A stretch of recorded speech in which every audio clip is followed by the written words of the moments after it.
So, So, okay, fine.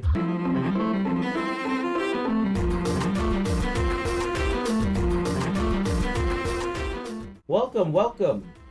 I'm Iki Ali, I'm Sai Ali. and we are brothers Ali. And for today, we're going to review The Flash, the Ezra Miller one. Spoiler alert. Spoiler alert. Spoiler alert. So, The Flash is it's Yeah. a movie. And it's directed by the helmer of It Parts 1 and 2, the new one, Andy Muschietti, and written by Christina Hodson. Christina Hodson wrote Bumblebee, and I think what was it, Birds of Prey, amongst other things. Yeah, she's an up and coming and rising. Yeah, I like Birds of Prey. Yeah, A lot of people don't, but I kinda like it. we like it. Yeah, both of us Yeah. like it. So yeah, the Flash. So basically, it's Flashpoint Paradox. Yeah. A very poor man's Flashpoint Paradox. Despite the It big is budget. really. Oh, Despite the big God. budget, you know. Yeah. It- Gotta say it like it is, right? I mean, like, the movie, like I said in the beginning, is a movie because you know when there's stuff going on in the movie, right? And then you understand everything, and like, oh, this is going on, or this is a reference, there's a fight scene, whatever. And I don't feel anything, you know. Yeah. So yeah. Um, but okay, let's start with the cool parts that I do enjoy about the movie. Oh, this is a spoiler-filled review, by the way. Yeah. This is like totally like what we truly feel about the movie. Yes. And okay, let's start with this. The part that I like. I like Ben Affleck in this one. I Yeah. don't know because this so God, so frustrating. I don't know. Don't they try to explain it to me?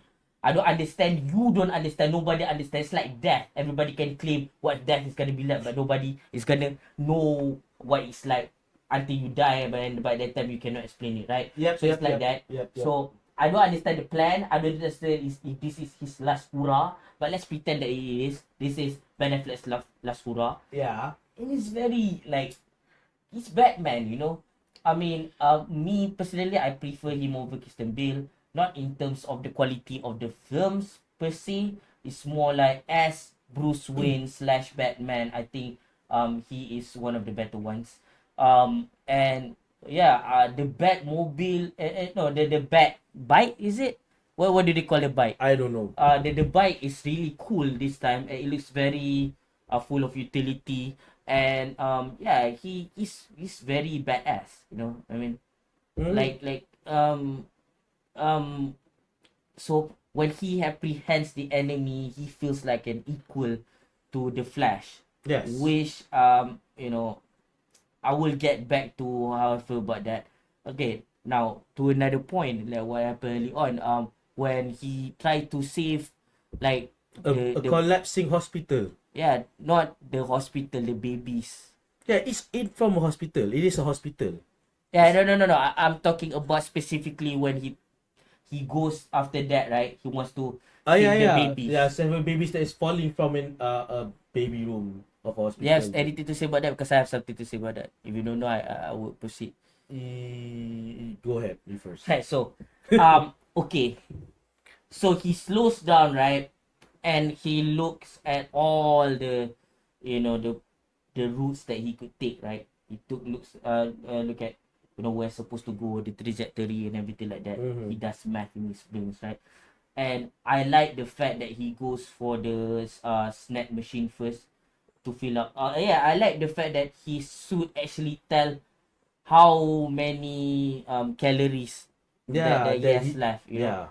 So so he doesn't really have to think too much. Think too much about like easy eating now, because you have kind of have one of those days. Have you ever had one of those days where you travel all day and then by the time night comes, you're laughing, you're like going karaoke, talking, and then you feel like you're about to pass out, and then you realize you never ate The whole day. The whole day, not even breakfast. Yeah, it's one of those.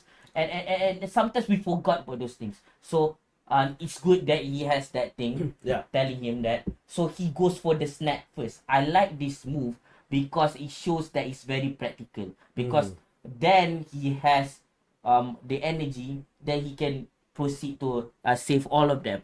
And he did it the best way that he could. And even though the scene is like shown comedically, I think this is way more appropriate than Quicksilver from like the X-Men movies. I think, okay, this might be controversial, but I don't give a damn.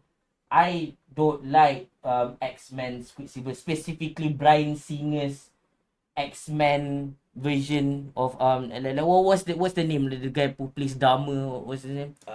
Evan Peters. Yeah, I don't like Evan Peters' rendition of Quicksilver because he's too playful and it's kind of dumb. And I know people like the one in what is it? It's his First Class.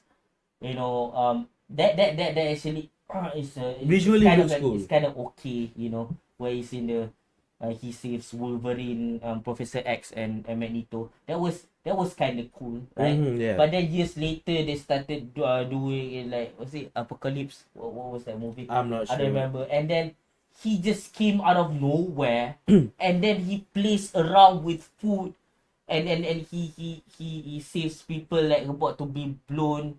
Like a bunch of flames are gonna touch them when they are standing in front of Cerebro, you know, the special room where Professor X used that thing, and then yeah, Cerebro is that thing, the helmet thing. But anyways, like, and then he goes to one room after another, and it's like, oh, let's move this guy, and let's play around with their like, I don't know, with their Things. clothes or whatever. Like, he's just playing around, and he, for some reason, have the foresight to just come in out of nowhere, and then he already can see, like, he has some kind of X-ray vision what happens in the other rooms before all the chaos of the explosion. You have to understand, the explosion is very chaotic. Like, it's everywhere. There's no way that you can see all of that going on unless you're in one room. Hi, post-production Iki here. So my brother is confusing or mixing it up between Quicksilver's two appearances in the X-Men movies that he's in. So, but yeah, the point still stands. It sucks. There you go. Which in the case of the Flash movie, the Flash is in one room. Technically, it's not a room. It's outside, right? Where Yeah. the explosion is blowing up. But the point is that this all he can see, not covered by walls. He can see Debris and where are everything. the debris, the baby, the caretaker, the therapy dog, right? But compare that to the X-Men movie where Quicksilver is saving saving the students, and it's like playing around, and a lot of people like that. It's fun, right? But it's fucking stupid. It's really dumb. It's brain dead. It doesn't make sense. And yeah, I'm glad it's fine for you, I guess, but I think it's really dumb. Yeah, I agree. I don't even like the Bryan Singer movies. He sucks. Yeah. I like the Mangold ones, and those are not X-Men movies. Those are solo movies. You know, Deadpool and Wolverine. I even like the Wolverine better. And then comparatively, then to Quicksilver by Kick-Ass, you know, the one who's gonna play Craven the Animal Lover. Yeah, and that I like that better. You know, people complain about, he's fast, okay, stop the bullet. It's very at the last split second, because his main concern was to protect the person to become a human shield rather than stop the bullet. He's supposed to represent something bigger than who he is. He's in the split second, he's an Avenger. That's what I like that better. You know. Okay, now back to the Flash. Yeah, yeah, I agree with whatever you're saying about Quicksilver being playful for no reason when there's imminent danger going on. He can be like fooling around. I mean, the way the humor works in the Flash for that particular scene, it's humorous, but it makes sense for what is happening. He does need to like save everyone, but he also needs the energy to do so. So when everyone was thinking, why the hell would he go through the snacks first instead of going to the babies or whatever? The audiences are being selfish here for like, oh, why do you go to the baby first? I mean, he needs the energy to do the I don't know. saving. I haven't like read the review, so No, I mean, see people this saying that, but if no, they no, do, this is not. This is like the general feeling I got when we watched it. It's not. I haven't seen any of the reviews. that's one hell of a straw man, man. Like, But yeah. proceed. But Go. there you go. Like the humor in there makes sense. Now, after all of that, Barry has to deal with a little bit of office politics, and then he meets, the canonical love of his life, Iris West, played by Kirstie Clemens. Hold up. Before that, Yeah. yeah, am I the only one getting sick of that? You know that Wonder Woman music. She comes out of nowhere, like literally out of nowhere. There we go. What is that? What? Oh, this is the music that's gonna play when we see Wonder Woman. Okay, I mean, sure, sounds like a great song. Perfect for the first time we see her. It's gonna play every single time. What?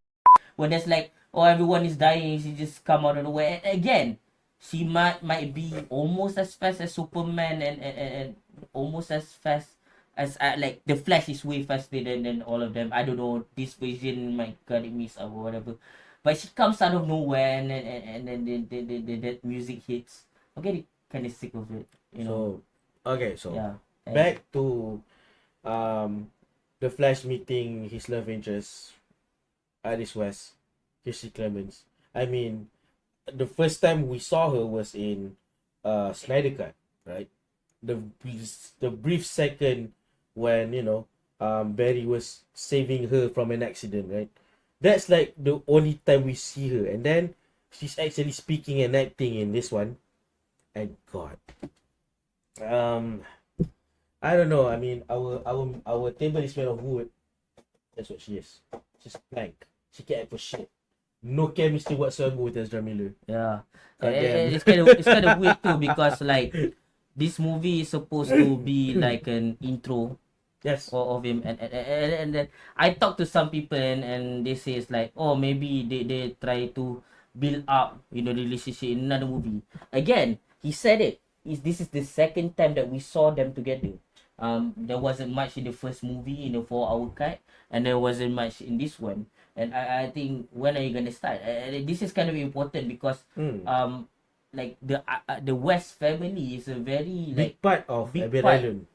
Yeah, the big part of they even have like later on like a grandson supposed to be in the family that's also a speedster. Yeah. So it's kind of weird that they don't put much care into this character. I mean, the casting is off, the chemistry is zero. I mean, Ezra Miller does his best, but you can give, and the other one can like Reciprocate. kind of like reach out and like, yeah, I'm gonna do my part. But it feels like Ezra is carrying the entire scenes they are in together, and there's zero significance of Iris in this one. They do that thing where she says, oh, blah blah blah, and then and then Barry's like, oh, say that again. Oh, thank you, Eugenius. As if to make her important because she inspired him to do stuff. But I think it's kind of weak the way they handle it. It's kind of like a when the dominoes are falling and everything falls into place. I don't think she needs to be one of the domino pieces. I think he can figure it all out on his own. Which he actually did though. Like at Yeah. one point he discovered that he can time travel a bit. Yeah. So when he did, and then he did a little bit too much. So finally he came to like in a universe where his mom didn't die. So he enters that like. But I think he discovered that he can do that. Then he goes to the point where like he can save her mom from that. He didn't stumble upon that. He stumbled upon the ability to be able to go back Okay. to the past. Yeah, okay. I got the chronological order wrong. So when he finally gets like the whole of that power, he tried it, and then he finally sees his mom again with his dad together in the family house, enter the other Barry Allen, the younger one, the more obnoxious one, in contrast to the already obnoxious Barry Allen, Yeah. the senior obnoxious Barry Allen. Yeah. So, I mean, I think we already like sprinkled throughout our reviews that we watch. Ryan George, you know, our YouTube homeboy from Canada, you know, where he's like acts opposite himself in his own channel and his pitch meeting series for Skin Rant. So over time, his acting skills with himself improves even more along with the editing and everything. And the chemistry between him and himself is like very, very cool. Yeah. Same goes with this. Yep. Like Ezra did a It's- good job with this one. It's not easy to act with yourself. And It's this is like a weird dynamic too, because this is not like a buddy cop type of deal. Yeah. Because they couldn't be any more different. One is calculated and determined, but it's a little bit annoying in situations, and the other one is really annoying, really chaotic, and have no goal in life. Yes. You know, so they're not like, okay, one, they're very different. For another, it's not like they're the 1-2 punch. Yes. It's like they totally different people who happens to have to work together because of the specific situation that they are in. And for Ezra to be able to juggle both of these two characters and make them feel very distinctively different is a feat that he has achieved here, and you know, good on him. And it also helps that the technology is advanced enough for him to be able to do it almost like in the same shot instead of like, I don't know, like the previous techniques was like it has to be like one guy from the other shot, the other guy is from the other shot, and then they splash it together. But this time they're like in the frame together all the time, and to be able to do that and deliver a great performance, acting opposite yourself, is very impressive. Yeah. To me, his like his performance overall is okay. It's not that great. It's just that the ability for him, and at least for me, right, the ability for him to distinctively play these two characters, that is great for me. That is not an easy thing to do. It's not. Yep. So where else do we go from here? After Oh, yeah. that happened, Okay, maybe you can So, continue. I forgot about this. he's make a link about the Batman ini, right? So later on, they do meet Batman, right, played by Michael Keaton. Yeah. And then there's also Supergirl, right, played by Sasha Cale. Okay, I don't know how to say the last name. I don't know. Sasha, let's just say Sasha. Sasha, yes, go Sasha. They're great. They're fun. I think they stand out a lot, and that's the problem with this movie. A lot of the characters stand out. Wonder Woman came out of nowhere. Ben Affleck was kind of fun. Yes. Then there's Keaton, who's a lot of fun. Yes. And then there's Sasha, you know, who is like, although broody, is also fun. I like this version of like Supergirl because it's like the world is really bleak, so she is kind of like straight to the point kind of version. I prefer this version, you know, over like the other one, which we'll not talk about today. Maybe in a longer form, we don't know yet. Yeah, we don't know. Man. Yeah, It's but gonna happen one day, but we don't know. don't know when. Yeah. But that's the thing. In the grander scheme of things, I don't really care about the Barry Allens all that much. I mean, they're there. You know, they do stuff. Yeah. Despite I'm not even talking about how they handle the final act, which is very creative. I will get to that. But you know, it's just more like, again, it's one thing when you're watching a movie and they have the right ingredients and you think it's supposed to do something, but then it's another when you experience it. So if you feel nothing, you feel nothing. I don't feel anything. I don't feel anything from Barry Allen all that much. I just don't feel for the most part. I was watching and things are going on. I'm like, why am I doing like, I'm not jumping, I'm not like shouting or anything. I'm just like, okay, I watched the movie. That's it. I don't feel shit.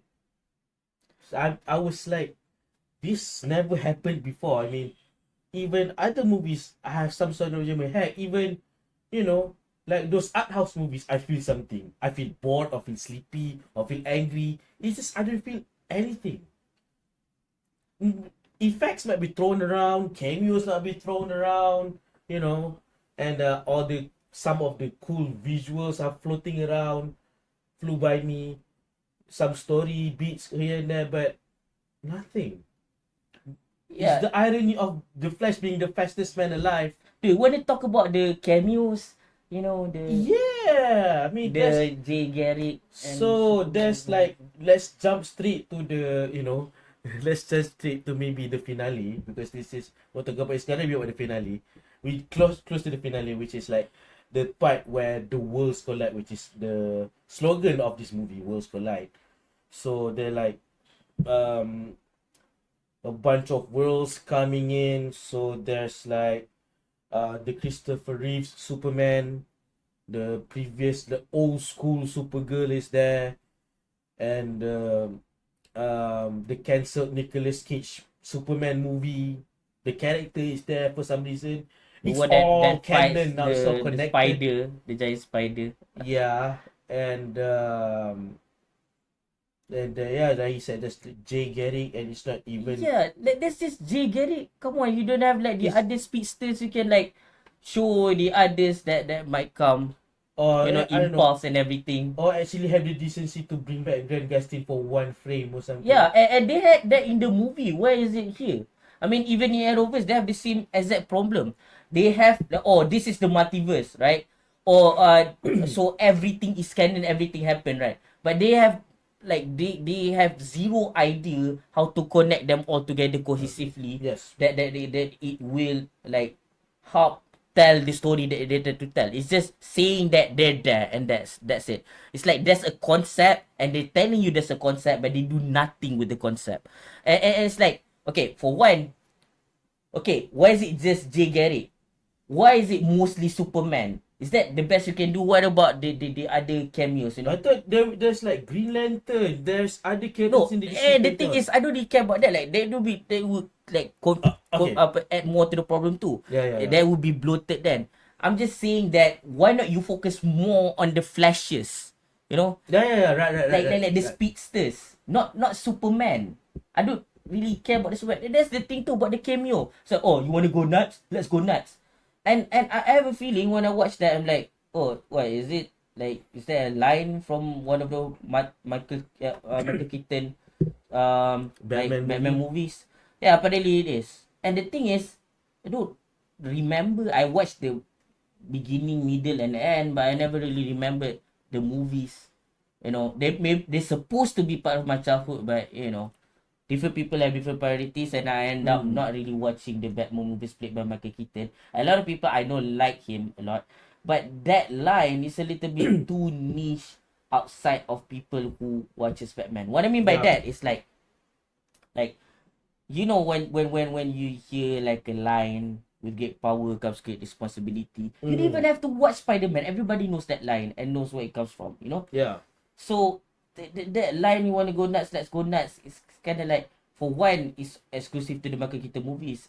For second, like, even in those movies, like, if I remember some of the criticisms, like, he doesn't feel really like Bruce Wayne, because it's, I mean, you look at Michael Keaton and the way he handles himself, like how much it's like a comedian. Like, it's more like a Joker rather than a Bruce Wayne. You know what it feels like? Batman. In that movie, now that I think about it, it doesn't feel like he's Which movie? Let me get to it. I can't remember exactly how he acted in his Batman movies. The Batman movies. But he's more like the character Regan Thompson in Batman, more than. Oh yeah. It's like that. Yeah, it feels if like you that. watch Batman, it's really great.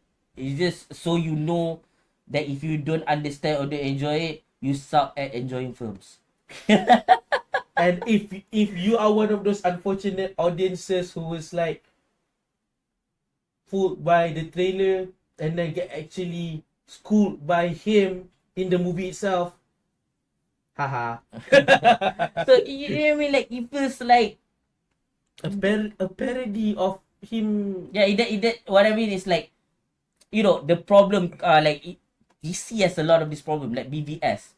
Okay, for example, this what I'm saying is that overall no matter how what they handle, you know, the story beats, the characteristics, and even like in this case the fan service. Mhm. Okay. Man, I don't want to say that movie because it would be too harsh, but I want to get to that.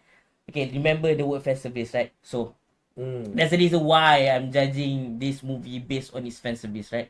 Okay, for one, it leans on it. For another, let's get back to that. But in terms of like the problems that permeate throughout, they don't know which version they're trying to tell. Like they want to introduce Batman in a Superman movie, and they also want to introduce Wonder Woman, so they can say it's the Justice League, Dawn of Justice, and then there's like a bunch of emails. It's like, and then the emails doesn't exist anymore. What the heck? And suddenly, like instead of the email, he got the information for Amanda Waller at the Suicide Squad. So stupid. And let's go back to Batman, right? They do the Batman introduction for this version, right? And then he starts killing people.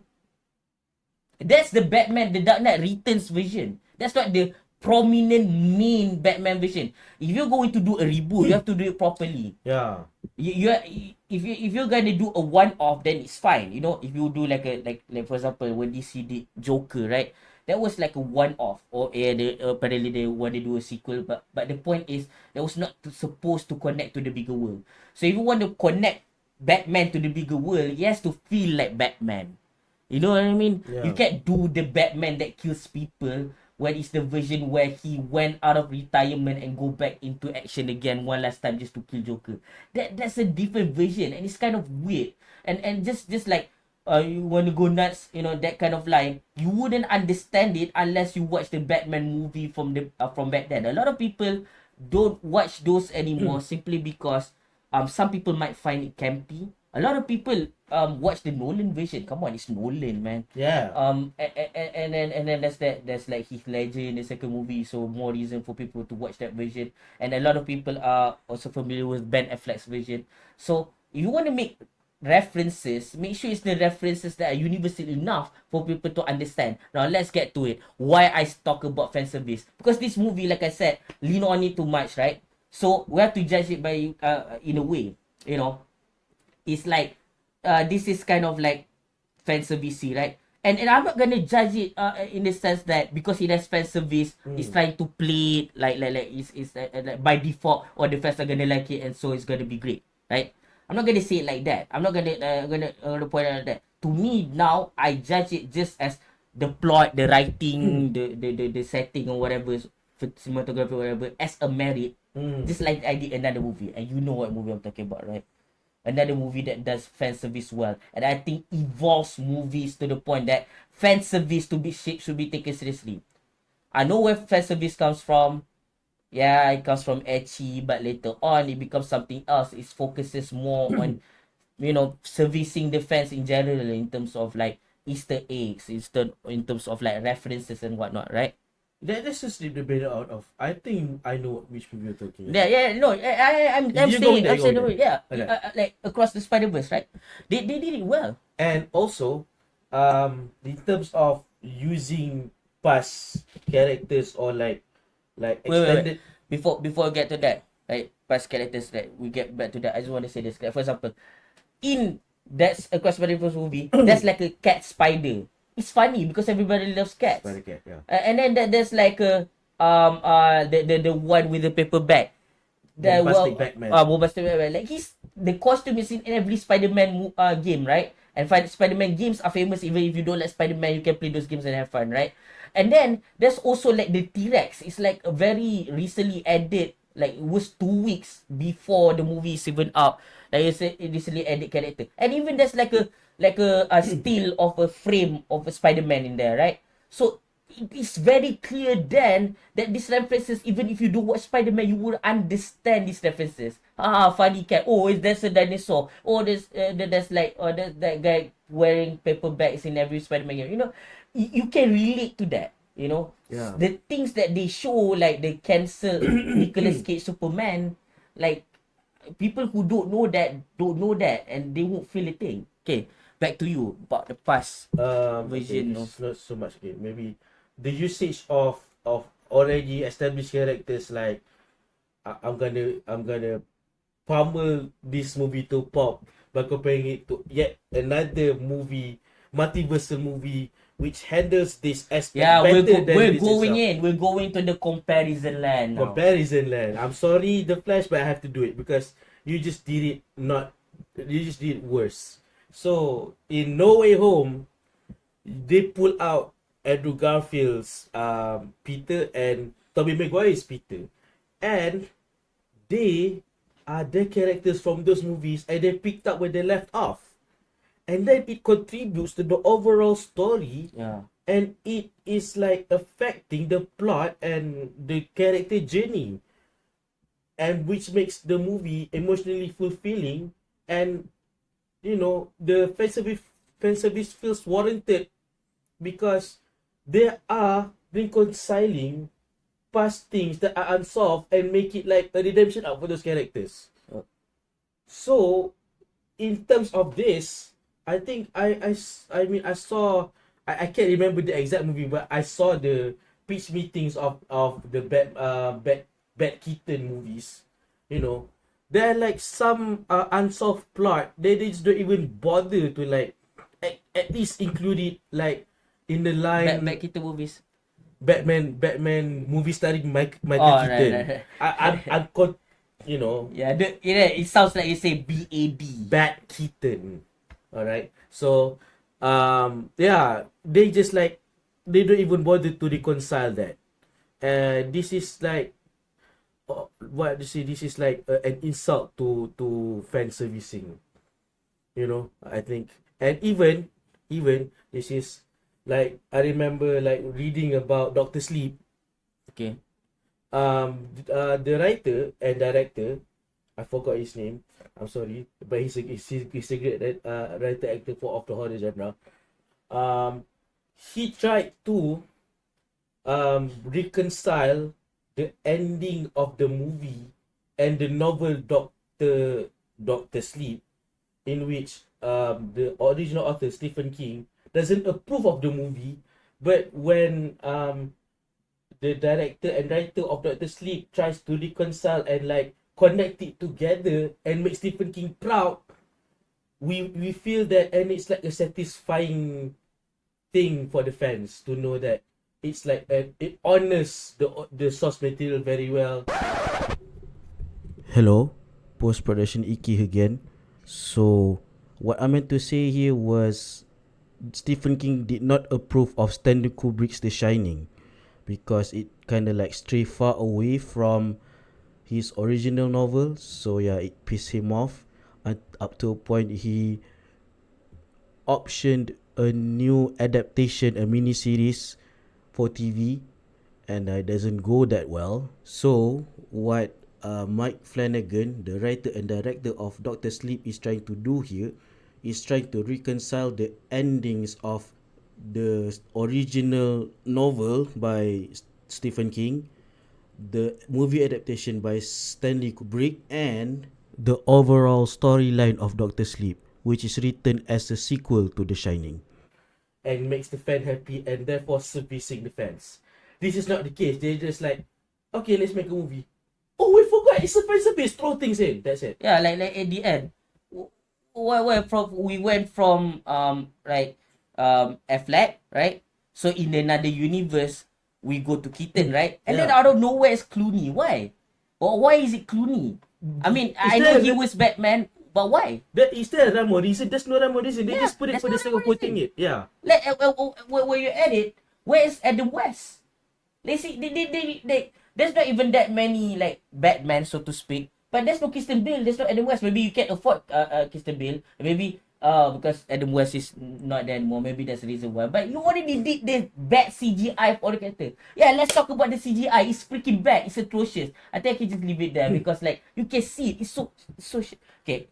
Okay, let me get this straight. I know there's a lot of problems that go in movie beyond the Ezra Miller stuff, you know.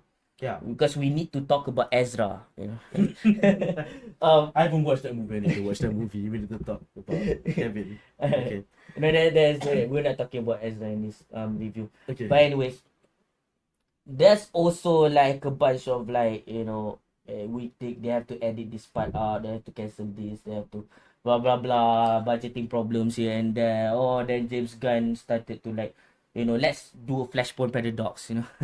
It's kind of like, oh, you see all of this, it doesn't matter. Oh, you see that $1 billion club, Aquaman. By the way, we're gonna put him at the end of this movie to confuse the hell out of you where he's drunk, and then we don't even gonna like say to you like how is it gonna be concluded, like, oh, there's gonna be Aquaman 2 or not, or there's apparently gonna be one, but then it doesn't matter because later on there's gonna be like Lobo, right? Which weirdly enough he does look like Lobo if you think about it, but at the same time you already made him Aquaman, so okay, whatever. But anyways, this, I get it, all the problems, right? But at the end of the day, I'm a consumer, you know. I mean, don't get me wrong. When I watched Snyder Cut, I was crying all the way, and the reason is because not because Snyder Cut is good. It's not. It's just that when I saw Justice League, it freaking sucks. But then when Snyder Cut finally comes out, because the consumer demands it and it finally comes out, I just love the fact that a director's vision finally came out uncensored in full form. Yeah. I enjoy the expect, so I enjoy the experience watching the 4-hour movie.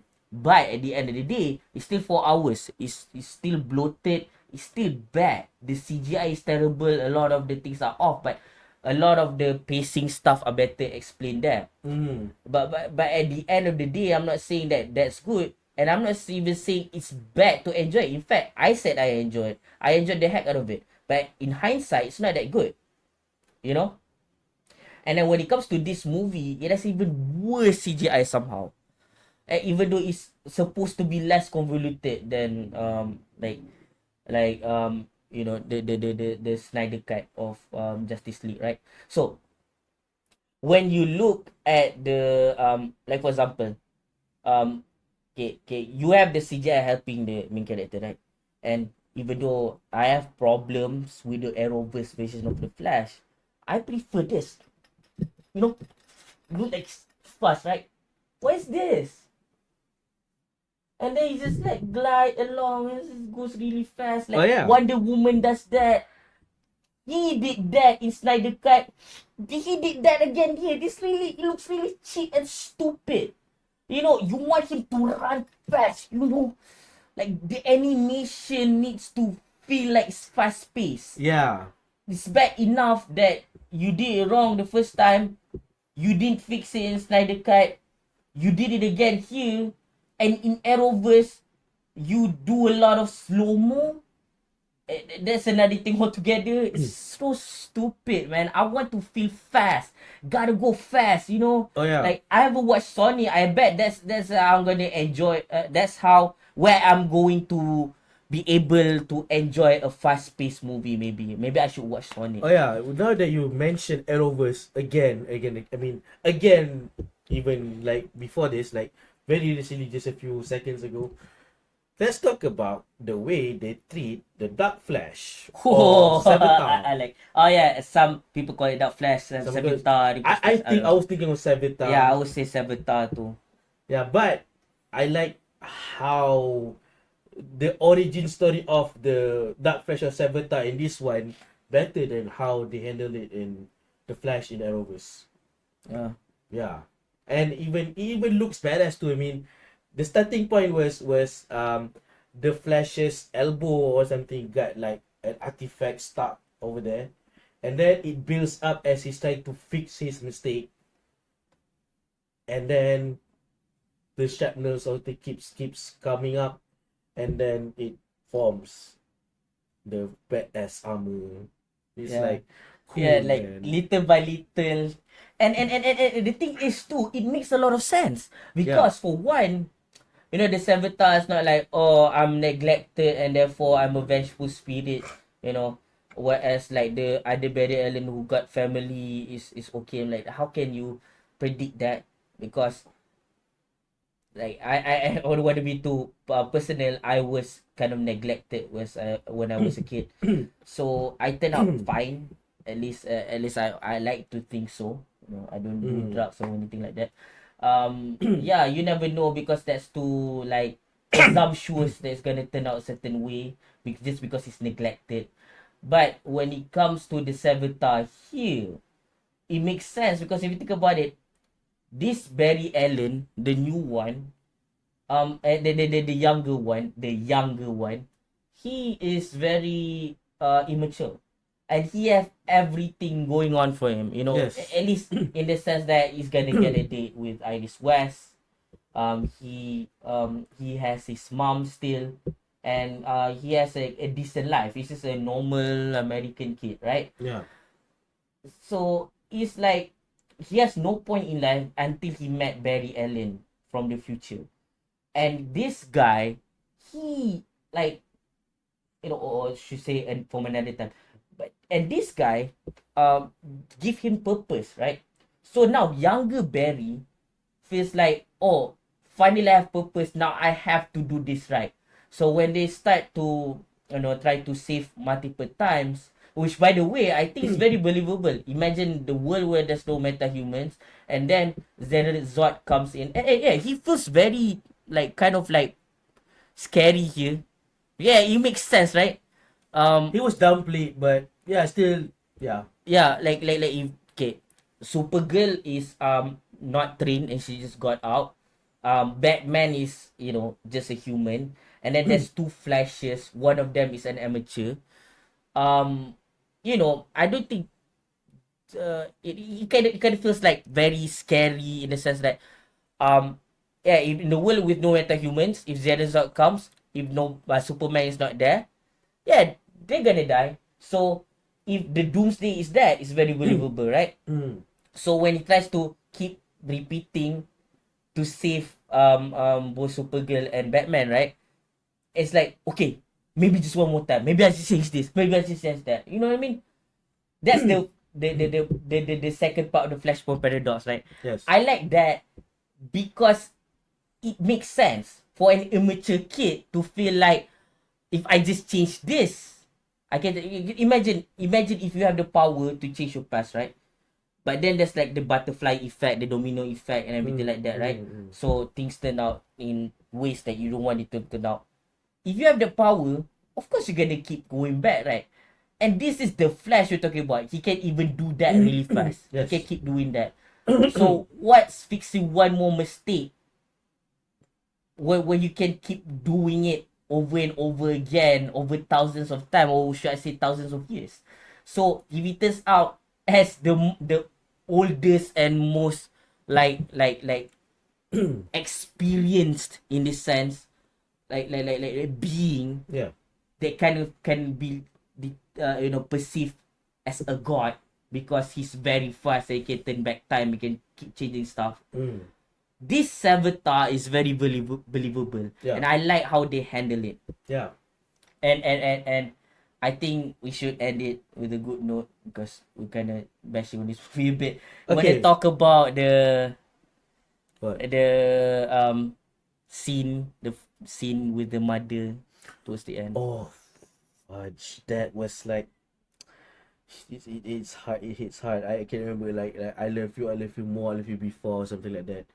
And then, yeah, that was, yeah. Every time there's a scene between Barry Allen and his mom, it always clicks. I mean, we were bashing hard on this movie throughout this review, but I cannot fault how strong. I cannot like deny how strong the emotional core in this movie between Barry Allen and his mom. It's like that's like what powers everything, what drives the movie, what drives Barry Allen's whole being. And remember what Nora Allen said. Oh yeah, I remember that. Oh yeah. Okay, before that, for me it's a little bit different. I don't really care when they do the dance and whatever. Not the dance, not the dance. I understand. And then they sing the song right throughout, and then she says the line "I love you," but towards the end when they do that, it's very like heart wrenching, and even later when he sings the song, right, it's kind of like heart wrenching when he knows that he can't do anything anymore. It will just lead to madness, right? And she said, "Not every problem has a solution." I love that, man. That is like, that's like every maths question ever. There's no solution. You just like, fine, just give me an E. I don't care. I have other subjects. I to feel the excel at. goddamn subject. I don't know why. I don't care about Yeah. maths. I was forced to take the subject and then I failed anyway. So Did I get a C? I think I passed. But the point is, the point being that that's the thing. She said it in the beginning. Not every problem have a solution. It's foreshadowed. And the whole movie, that's the point. yeah, It's Barry Allen wasting his time. And that's the Yes. point of Flashpoint Paradox. In terms of Flashpoint Paradox, that's like the comic version, that's the Flashpoint Paradox cartoon movie, and then there's this one. Yeah, I think my favorite is still the cartoon movie, right? Because it moves and I don't want to read.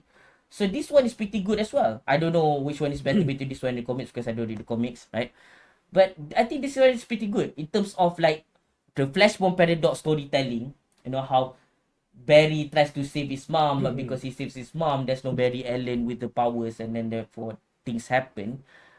It's done very well. So at the core of it, at the end of the day, it's still like a decent enough movie. It's just that personally, I think it has a lot of flaws, and I don't enjoy it that much. So I'm gonna give it a 6 out of 10. yeah.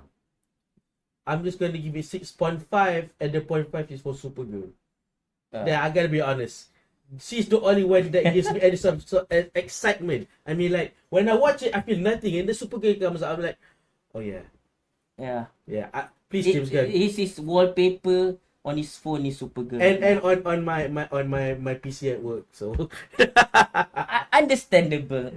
so yeah, this 2.5 because of Supergirl. So it's a 6.5 out of 10 for me, and a 6 from him. So that's our review, I guess. We out. Peace out. Gotta go fast.